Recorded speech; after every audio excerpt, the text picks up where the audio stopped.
Hi everyone, welcome to money की बात। मैं हूं आपका host Anmol Gupta.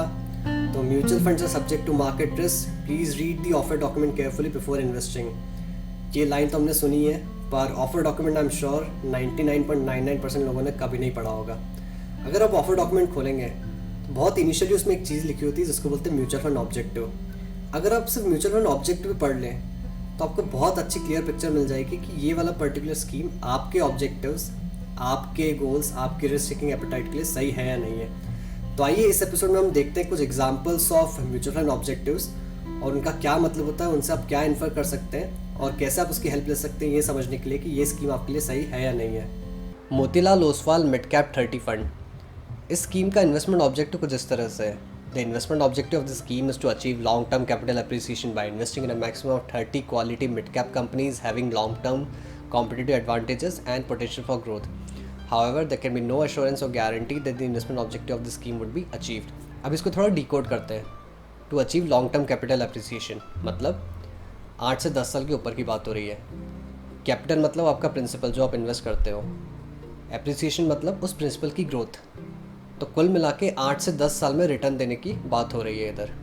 By investing in a maximum of 30 quality mid cap companies, तो ये स्कीम 30 मिड कैप कंपनीज के स्टॉक्स में इन्वेस्ट करेगी। मिड कैप मतलब जो मार्केट कैप के हिसाब से 101 से लेकर 250 तक जो कंपनीज होती है उसके स्टॉक्स में, उसमें से कुछ 30 कंपनीज चूज़ करेंगे, उसमें ही इन्वेस्ट करेंगे। ये companies having long term competitive advantages मतलब वो कंपनीज जो अपने कॉम्पिटिटर से बेटर है, उनके कंपैरिजन में उनके पास कोई अच्छा एडवांटेज है जो उनका ग्रोथ पोटेंशियल बढ़ाता है। और इसमें लास्ट लाइन है डिस्क्लेमर कि however there can be no assurance और guarantee that the investment objective of the scheme would be achieve. मतलब कोशिश पूरी की जाएगी कि आपका कैपिटल या आपका प्रिंसिपल लॉन्ग टर्म में ग्रो हो, बट अगर वो अप्रिशिएट नहीं हुआ, अगर वो ग्रो नहीं हुआ, तो आप म्यूचुअल फंड कंपनी की जाके कॉलर नहीं पकड़ सकते हैं क्योंकि उन्होंने कोई गारंटी नहीं दी है। स्कीम ऑब्जेक्टिव में ही ये बात बहुत क्लियरली मेंशन करी गई है। अब हम देखते हैं एक नेक्स्ट स्कीम जो डेट स्कीम है, Motilal Oswal liquid fund. The investment objective of the scheme is to generate optimal returns with high liquidity to the investors through a portfolio of money market securities. However there can be no assurance और guarantee that the investment objective of the scheme would be achieved. तो generate optimal returns with high liquidity, देखिए इसमें बोला है optimal returns, मतलब ये returns high हो ये ज़रूरी नहीं है। ये स्कीम आपको ऑप्टिमल रिटर्न्स देगी with high liquidity. High liquidity मतलब पैसा जब ज़रूरत हो निकाला जा सके, और जब निकाले तो पैसा लॉस में ना हो, भले ही कम रिटर्न मिले पर पॉजिटिव रिटर्न मिले। By investing in money market securities, typically उस तरह के बॉन्ड्स या उस तरह के डिबेंचर्स जो 1 साल के अंदर मैच्योर हो जाते हैं, और इसी से लिक्विडिटी आती है ताकि जल्दी से पैसा कभी भी बाहर निकाला जा सके। और एज़ यूजुअल डिस्क्लेमर इसमें भी है, तो इवन लिक्विड फंड्स में भी आपको गारंटी नहीं होती है, इसलिए लिक्विड फंड्स भी एफडी से थोड़े रिस्की होते हैं। और हम देखते हैं एक hybrid scheme, ICICI prudential equity and debt fund. इसका ऑब्जेक्टिव है to generate long term capital appreciation and current income from a portfolio that is invested in equity and equity related securities as well as in fixed income securities to provide long term capital appreciation. ये तो हमने first scheme में समझा ही था कि आपके principal को grow करने की बात हो रही है लॉन्ग टर्म में, 8 से 10 साल में कम से कम।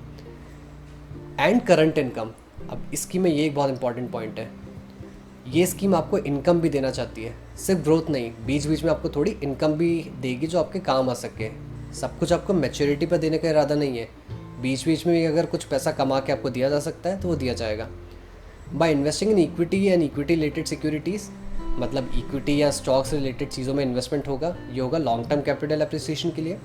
एंड फिक्स इनकम सिक्योरिटीज़ मतलब फिक्स डिपॉजिट या फिर गवर्नमेंट बॉन्ड्स या फिर कॉर्पोरेट बॉन्ड्स जिस पे एक फिक्स इंटरेस्ट मिलता है, जिससे आपको रेगुलर इनकम मिल सके इंटरेस्ट के फॉर्म में, उस तरह की स्कीम्स में भी इन्वेस्ट किया जाएगा जिससे आपका स्कीम का दूसरा ऑब्जेक्टिव पूरा होता है। तो ये एक हाइब्रिड स्कीम है जो आपको लॉन्ग टर्म में भी कैपिटल एप्रिसिएशन दे रही है और शॉर्ट टर्म में आपको कुछ इनकम भी देगी।